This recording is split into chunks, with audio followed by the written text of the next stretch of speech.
Buenos días, yo soy la licenciada Francis Hernández y voy a hablar sobre la obesidad y desnutrición en el embarazo.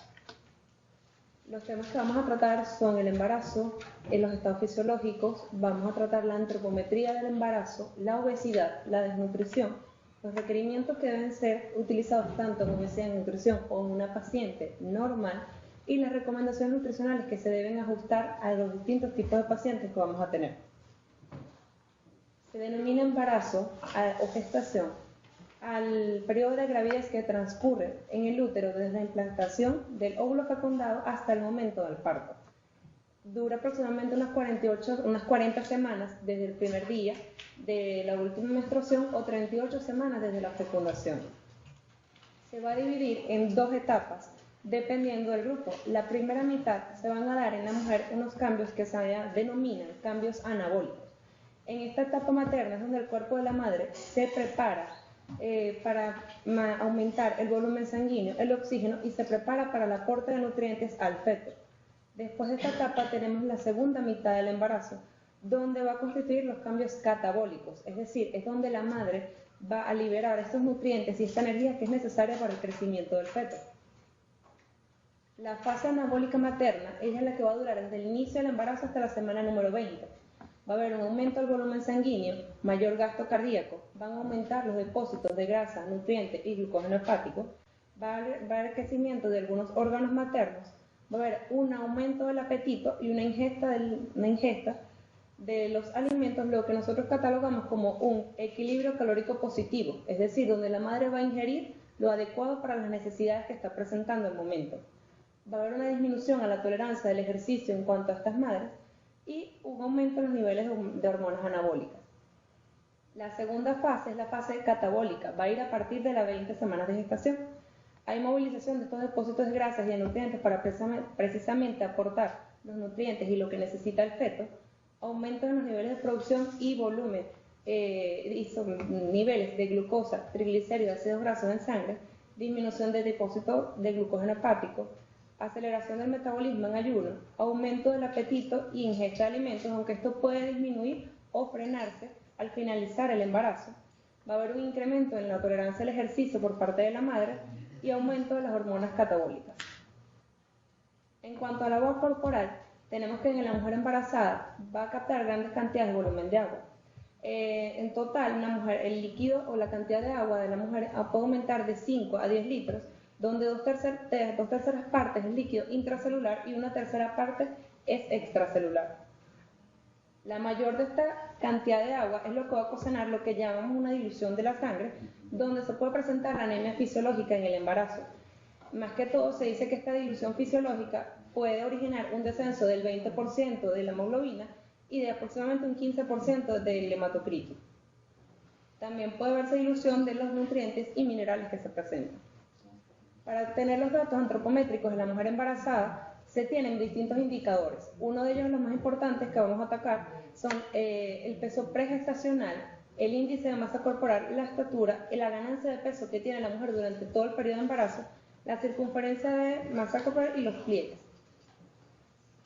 Dentro de estos datos antropométricos se tiene que el peso previo del embarazo es un factor determinante. ¿Por qué? Porque con ello podemos determinar cómo va a ser el embarazo de la mujer y si va a tener algún tipo de comorbilidades. El índice de masa corporal óptimo que debe tener la mujer embarazada está entre 20 y 25. Si el peso materno del índice de masa corporal es menor a este índice de masa corporal de 20, el recién nacido puede pesar inclusive unos 200 gramos menos que una mujer que tenga un índice de masa superior o en estado normal. Se va a multiplicar el riesgo del recién nacido debido al bajo peso.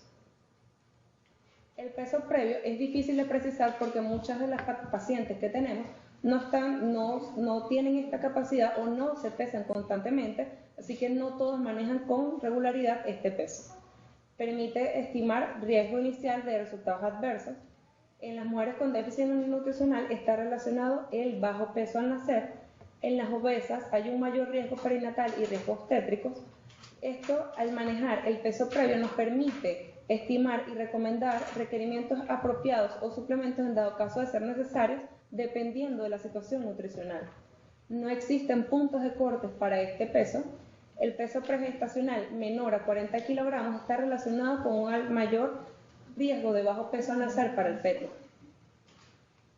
La talla materna permite identificar tanto bajo peso al nacer en el feto como posibles complicaciones obstétricas que se puedan presentar. Requiere una sola medición con el embarazo, es sencilla de tomar, es fácil, no requiere ningún tipo de invasión, no hay puntos de cortes precisos y lo único que sí tenemos es que tallas menores a 1,50 se correlacionan con un mayor riesgo. La ganancia de peso durante la gestación va a depender precisamente del peso previo. Si lo obtenemos con la madre, va a verse mejor. Las mujeres más delgadas deberían ganar más peso, así como las mujeres que tengan una menor talla deberían tener una menor ganancia de peso. No se debe intentar reducir el peso en las mujeres que están en la periodo de gestación así estén obesas. Se debe intentar mantener o frenar ese aumento de peso excesivo, porque tenemos que tener cuidado con el peso con afectar el peso del bebé o los posibles cambios. Tenemos que, pues, según el estado nutricional, las madres pueden estar bajo peso, normal, sobrepeso, obesidad, y todo, dependiendo del estado nutricional que tengamos, va a ser la ganancia de peso. Aproximadamente una madre que nos encontramos en bajo peso, podemos estimar una ganancia entre 12 y 18 kilogramos total durante el embarazo. Una madre en normal peso debería ganar entre 10 a 13 kilogramos totales, una madre con sobrepeso entre 7 y 10 kilogramos y una madre con obesidad de 6 a 7 kilogramos, dependiendo precisamente del peso previo y la ganancia que hayamos tenido del inicio.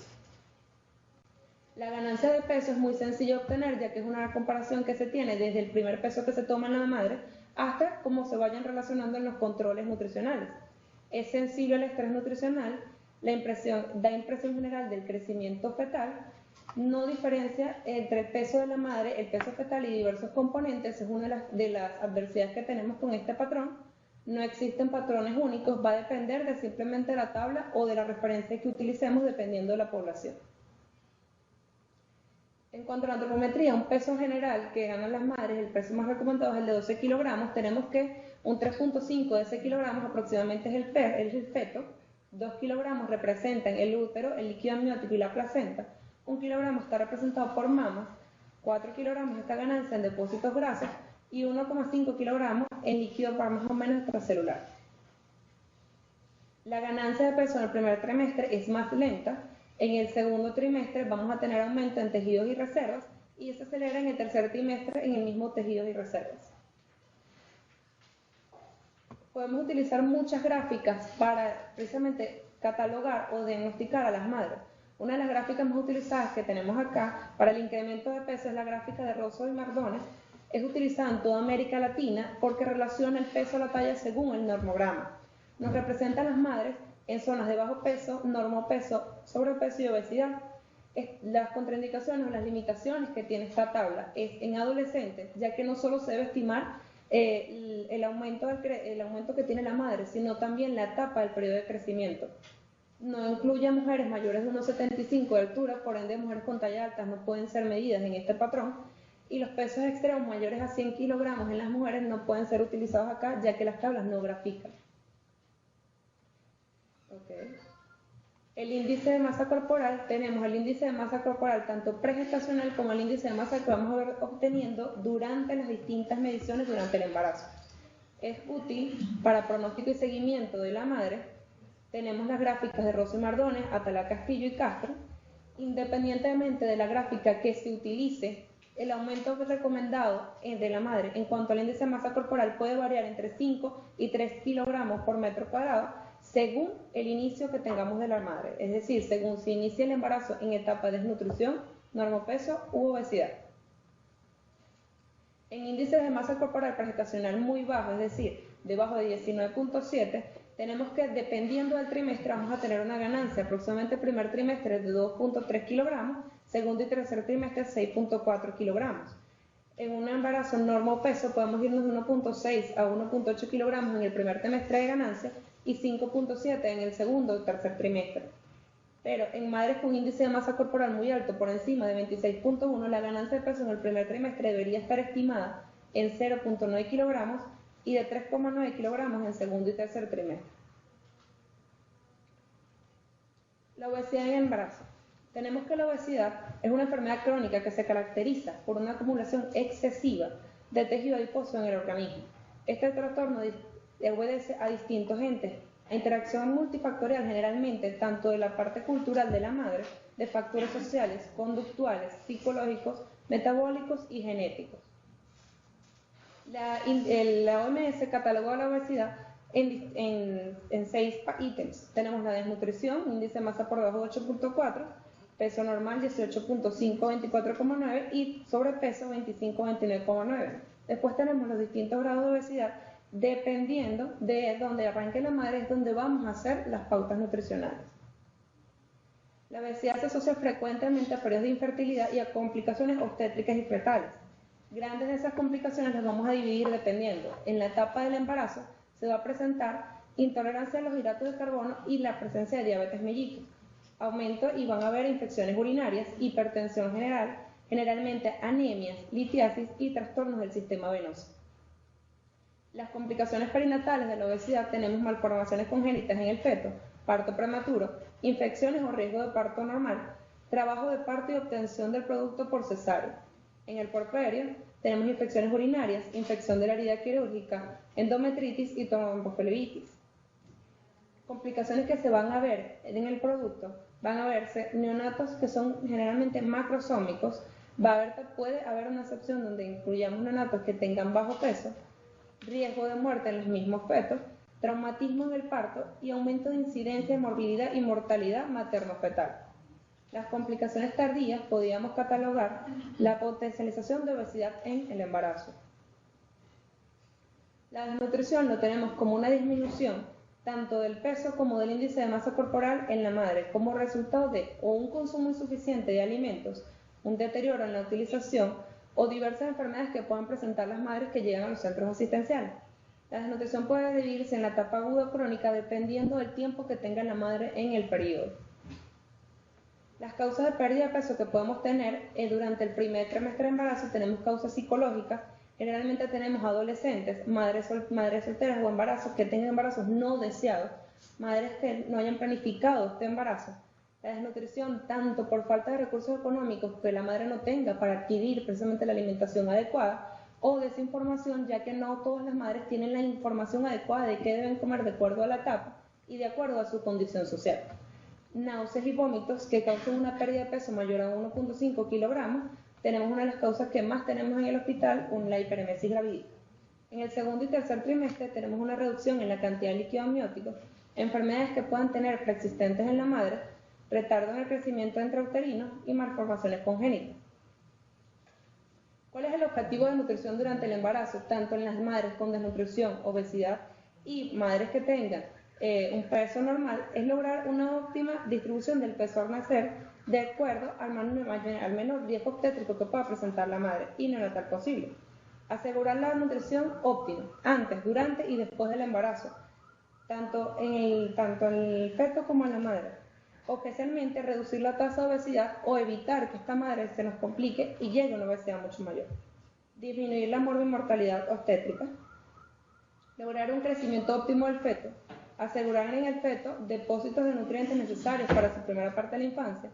Soporte en el organismo de la madre.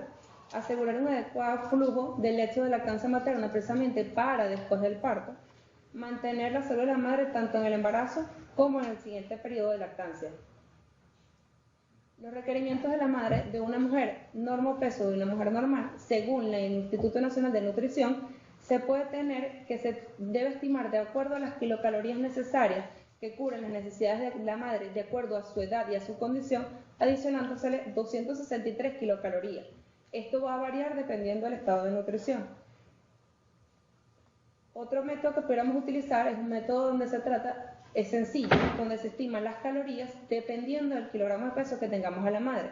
En la etapa de nutrición aproximadamente se deben de cubrir de 35 a 40 kilocalorías por kilogramo de peso de la madre, en normopeso de 30 a 35 kilocalorías por kilogramo de peso, y en desnutrición o malnutrición por déficit, por exceso, 25 kilocalorías por kilogramo.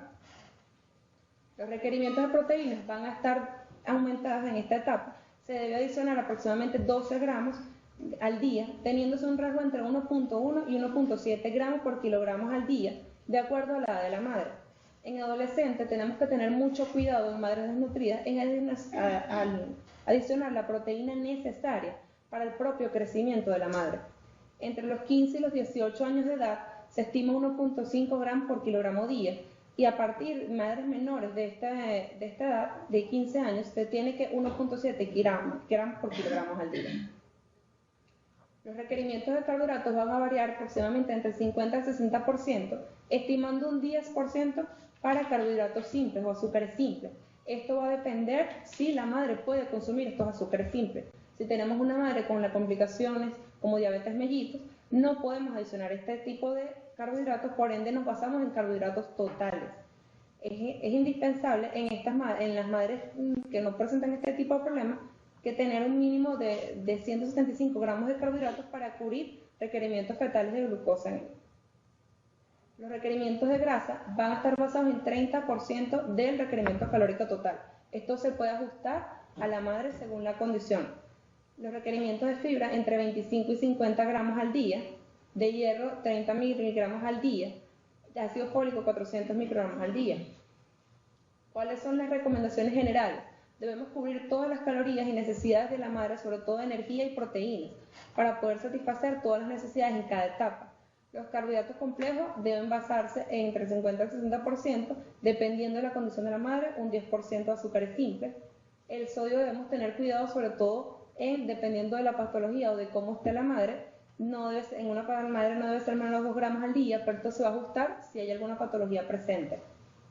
Vitaminas y minerales deben estar presentes para satisfacer las necesidades de la madre, y en dado caso se debe iniciar suplementación con hierro y ácido fólico, omitirse el alcohol en las madres, reducirse el café a menos de 2 tazas pequeñas al día, aumentar y producir la utilización de las frutas y de verduras extras en la madre, precisamente en cada etapa para aumentar el contenido de fibra. En conclusión, podemos decir que el embarazo es una etapa fisiológica donde en la mujer hay aumento de las necesidades que deben de ser cubiertas. Según la etapa de gestación, según el nivel de que como tengamos a la madre, vamos a variar el porcentaje de ganancia de peso ideal, así como los requerimientos para cubrir esta alimentación. Es importante el aporte adecuado de macro y micronutrientes a ser aportados para dar una alimentación balanceada y equilibrada, reforzándolo si es necesario con la suplementación. Gracias.